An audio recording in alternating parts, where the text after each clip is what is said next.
시청자 여러분 안녕하셨습니까? 크리스찬 아이의 오영택 목사입니다.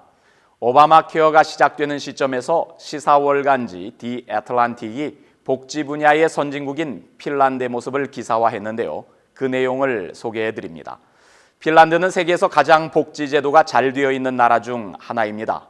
미국에 비해서 영아 사망률은 낮고 학생들의 성취도는 높으며 빈곤층 인구 비율도 더 낮습니다. 그리고 국민의 행복도 조사에서 지구상에서 덴마크 다음으로 가장 행복한 나라입니다. 교육과 복지 분야에서 핀란드는 미국과는 많이 다른 모습들을 보여줍니다. 먼저 법정 출산 휴가입니다. 미국에는 여전히 법정 출산 휴가가 존재하지 않지만 핀란드의 경우는 유급으로 4개월간 출산 휴가를 가진 뒤 엄마 아빠가 번갈아서 6개월간 유급 휴가를 더 가질 수 있습니다. 또 부모들이 원하면 아이를 국가가 보조하는 데이케어 센터에 보낼 수 있습니다. 비용은 1년에 최대로 내는 것이 $4,000 정도인데 비슷한 수준의 어린이 육아 서비스를 미국에서 받으려면 $10,000가량을 지불해야 한다고 합니다. 이것은 핀란드가 엄마가 살기에 가장 좋은 국가로 평가되는 이유 중 하나이기도 합니다. 실업률은 8.2%인데요. 직업을 구하지 못하더라도 실업수당을 500일간 받을 수 있습니다. 건강보험제도가 잘 갖춰져 있고 병원에서 치료를 받는 동안 일을 하지 못하면 그만큼의 급여를 보상해 줍니다. 그런데 핀란드가 처음부터 이런 복지제도를 가졌던 나라는 아닙니다. 20세기 초반만 해도 핀란드는 농업국가였고 저개발 상태였습니다. 다른 북유럽 국가들에 비해 1인당 국민소득은 30-40% 낮았습니다. 하지만 이런 시기에도 핀란드가 가졌던 한 가지 장점은 바로 남녀 평등에 관한 사회적 합의였습니다.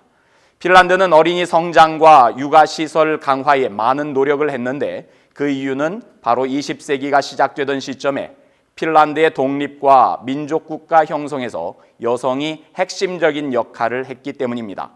핀란드는 1906년에 세계에서 두 번째로 여성에게 참정권을 부여했고 의회에서도 여성 의원들의 비중이 높았습니다.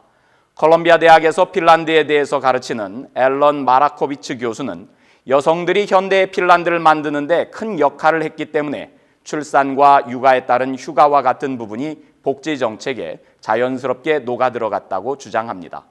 핀란드의 강력한 상공 노조가 노동자 보호에 관한 운동을 시작했지만 곧 국가가 이 기능을 이어받았습니다.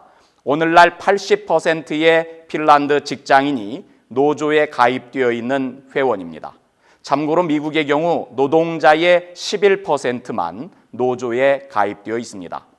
1960년대 핀란드가 산업화를 경험하던 시기에 정책 결정자들은 오늘날 미국에서 하이테크 기업의 CEO들이 직원들의 생산성과 만족도를 높이기 위해 제공하는 그런 혜택과 비슷한 정책들을 취했습니다. 워싱턴 대학 핀란드학 교수인 앤드류 네팅게는 자원이 풍부해진 인구 500만 명이 사는 핀란드인데 만약 국민들이 행복하면 더 열심히 일할 테니 그런 환경을 만들자라는 생각이 핀란드를 복지국가로 세우게 되었다고 주장합니다. 핀란드에서는 실업수당과 장애인수당 지급이 1940년대에 제정되었습니다. 이런 제도는 미국에 비해 핀란드를 더 평등하고 빈곤율이 낮은 국가로 만들었습니다. 하지만 가계 평균 소득으로 보면 미국이 훨씬 높습니다. OECD에 따르면 미국의 가계 소득을 10으로 할 때 핀란드는 3.5밖에 되지 않는다고 합니다. 미국과 핀란드 사이에는 생활 방식의 차이도 존재합니다. 핀란드 사람들의 집은 미국 사람들 집의 절반 정도의 규모라고 하는데요. 또 자본 수익에 대한 세금이 매우 높은 것과 같이 부자가 내는 세금도 미국보다 훨씬 많습니다. 의사와 같은 전문직이 버는 돈도 미국에 비해서는 훨씬 적은데 이는 건강보험 비용이 적정 수준에 머무르도록 하기 때문입니다. 핀란드가 모든 면에서 훌륭한 것은 아닙니다. 경제 성장률은 높은 편이 아니고 인구의 노령화도 빠르게 진행되고 있습니다. 핀란드의 보수 정당은 경제 성장 둔화를 이유로 들면서 몇몇 복지 제도를 삭감하는 방안을 주장하고도 있습니다. 그러나 설사 이러한 주장이 받아들여진다고 해도 여전히 핀란드의 복지 제도는 미국보다 훨씬 너그러운 편입니다. 핀란드와 마찬가지로 미국 역시 1960년대에 노인과 저소득층을 위한 복지 프로그램인 메디케어와 메디케이드를 만들었습니다.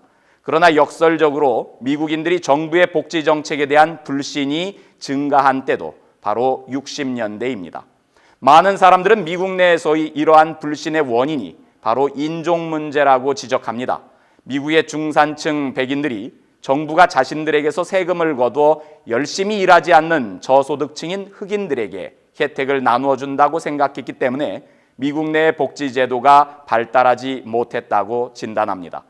핀란드의 복지 정책이 거론될 때마다 미국에서는 이것이 불가능하다고 주장하는 사람들은 다음 두 가지 이유를 말합니다. 첫째로, 핀란드는 미국보다 규모가 훨씬 작은 나라이기 때문에 국가 차원에서 너그러운 복지 혜택을 분배하는 것이 쉬울 수 있다. 둘째로, 핀란드는 미국보다 인종적으로 동질한 사회이기에 이러한 것이 가능하다라고 말입니다. 그러나 최근 미국도 복지에 대한 큰 걸음을 내디디려고 하는데요. 오바마 케어가 미국 내 복지 정책의 새로운 전향이 되길 기대해 봅니다. 그럼 시청자 여러분, 다음 주 이 시간에 다시 뵙겠습니다. 그때까지 안녕히 계십시오.